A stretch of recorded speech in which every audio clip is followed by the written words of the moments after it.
Good morning, good afternoon, and good evening to those of you around the world. Welcome to the daily Trade the Chain crypto update, where we give you everything you need to know for the next 24 hours and hopefully the next few days. Today is Thursday, December 7th. We're getting close to wrapping up the first full week of December. Total crypto market cap kind of flat, but still up. Total trading volume has been consistently well above that 40-50 billion-dollar number that we like to see. Total tweet volume is up, so retail is very active. Bitcoin price slightly down on the 24-hour, but obviously just have a pretty nice run and has recovered off the lows today on a bit. But look at Ethereum with plus 2.6% in the past 24 hours, and daily sentiment is bullish. So those are things that we like to see. Let's quickly check our stablecoin exchange flows, mostly inflows. We did have some big outflows. I would assume maybe some profit takers as Bitcoin cascaded a little bit last night, but nothing to worry about in my opinion. So let's go ahead down the line. As we can see, Bitcoin daily sentiment has come off pretty heavy, but we did say we wanted it to see it, kind of hold at 50-60 level, which currently it is starting to curl up a little bit. So we'd like to see that hold for likely continuation. Trading volume still up. Tweet volume is still up.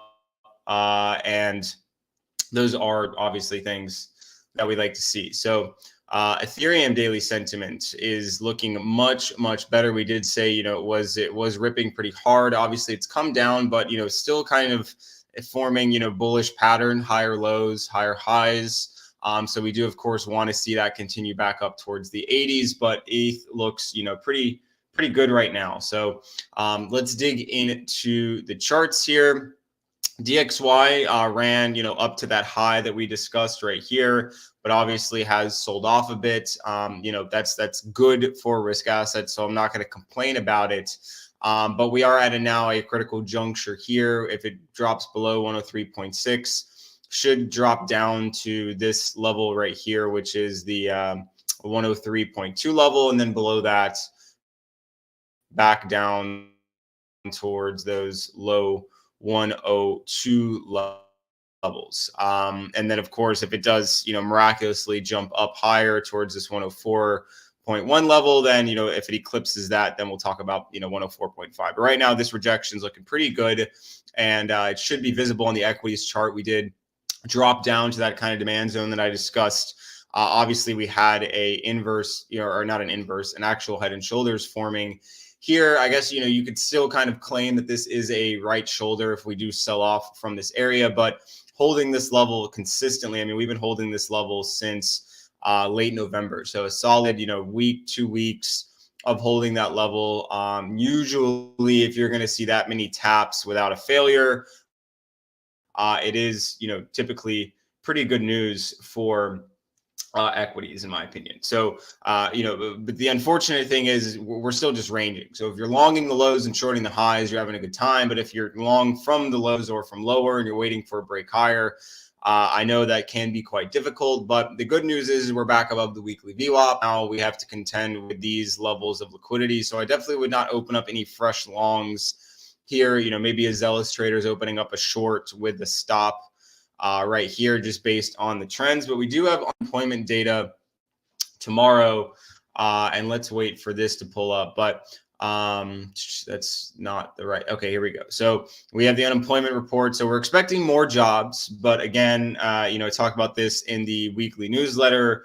Most of these jobs are probably going to be seasonal. So any marginal rise in the number of jobs is probably going to be taken with a grain of salt, because again, we're heading into the holidays. Of course, Amazon, Walmart, Target, these big stores, and a lot of, online retailers hiring support staff and customer service to deal with the holiday overload. So that's a small increase in my opinion. Nothing too much to worry about. So the unemployment rate stays at 3.9%. That'll be good. And then hourly wages, if they drop down to that 4% level, obviously it'll be lower than the previous month.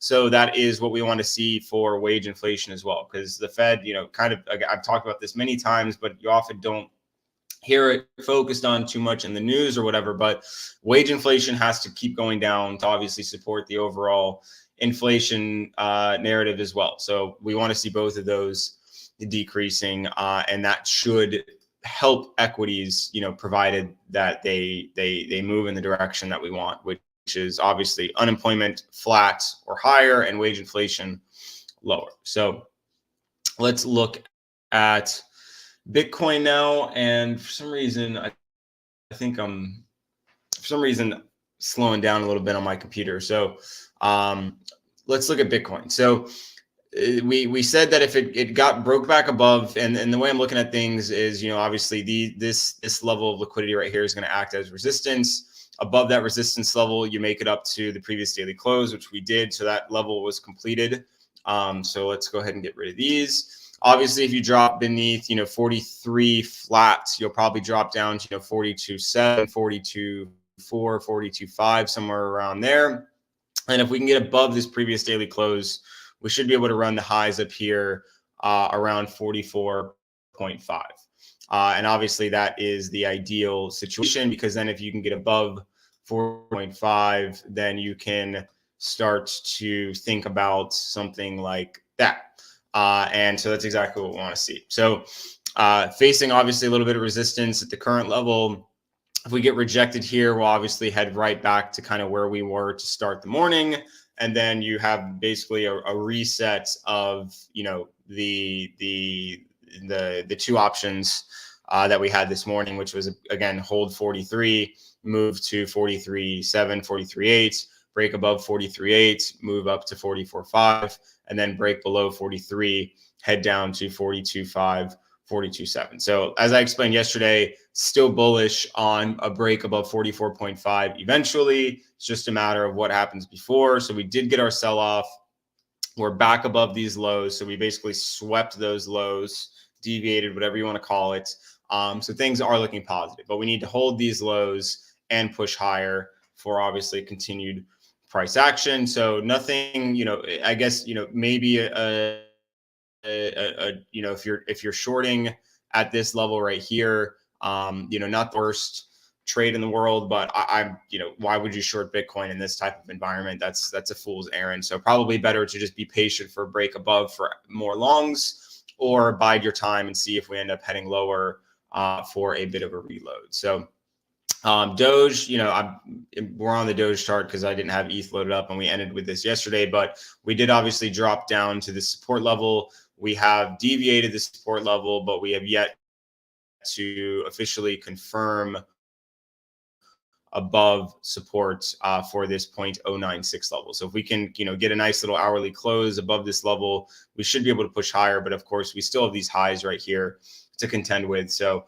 Doge is not the best trade in the world right now, but still looks pretty good for continuation. And then if we look at the ETH chart, ETH is absolutely ripping. Told the TTC community earlier, get above these highs. We should start the ride up to 2440. Obviously, that is pretty much the case right now. We have formed a higher high, and the one worrying factor for ETH right now is every time we've kind of formed a marginal higher high, we've ended up, then selling off right back down to form a higher low. And that's not, a bad thing at all, but, it's just been an extremely choppy ride. And obviously you can't be mad. Why is this not drawing? You can't be mad, whatever. You can't be mad at higher highs, right? But you can be upset at the fact that if we sell off here, then we now have to hold, 2270 or, maybe 2250, 2260, which, creates anxiety, creates indigestion, is definitely an annoyance. So we definitely want to see this push higher. So if we get another close above 2352, we should, continue the trajectory up to 2440 and keep that process rolling. So in my opinion, ETH does look good, but if we do sell off, the first sell off target will be down here at 2300.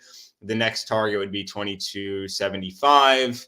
And then in the worst case scenario, we would want to see, 2255 hold for ETH continuation. So pretty simplistic, but obviously it gets stressful when you start seeing a little bit of windows. But we are seeing some great volume. ETH sentiment is high. I'm bullish on ETH, and I do think that, we will hit 2440 sooner rather than later. So with that being said, going to go ahead and close it out. See you guys tomorrow. Good luck. Happy trading.